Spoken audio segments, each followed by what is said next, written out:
Vadnagar GMERS હોસ્પિટલમાં મહિલાના operation બાદ મૃત્યુથી પરિવારમાં આક્રોશ. પરિવારે ના કર્યું હોવા છતાં પણ ડોક્ટરે જબરદસ્તીથી ઓપરેશન કર્યું હોવાનો આક્ષેપ અભણ માણસો જોડે અંગૂઠા કરાવીને પોતાની છટકબારી ગોઠવી હોવાનો આક્ષેપ અભણ માણસોને લખેલું પણ સંભળાવ્યું નહોતું.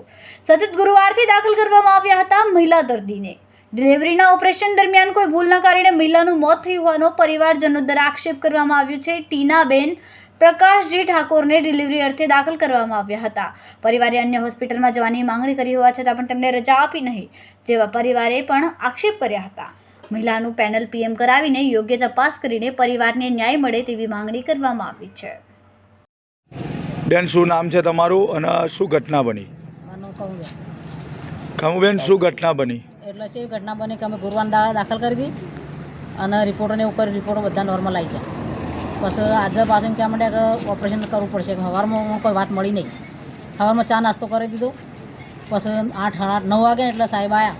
એટલે લેડી સાહેબ કે સાહેબ કીધું ઓપરેશનમાં લેવાનો એટલે કીધું ઓપરેશનમાં લેવાનું. ચા નાસ્તો કરી દીધું છે કે વધુ નહીં, ચા નાસ્તો કર્યો છે કોઈ વધુ નહીં, ઓપરેશન કરવું પડશે.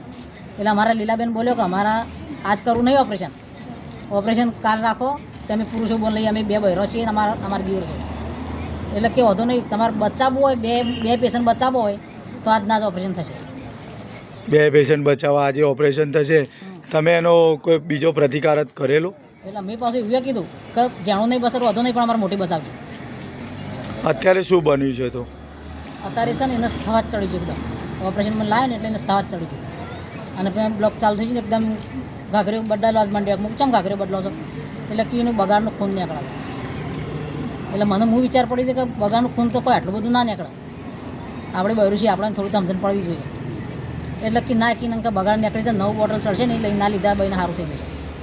પણ અડધો કલાક થયો તો સારું થાય તો પગ પસારથી બંધ થઈ ગઈ. એમની અમે જલી તો દીર બધી ઓલાન થઈ મેકિંગ બહાર આપી.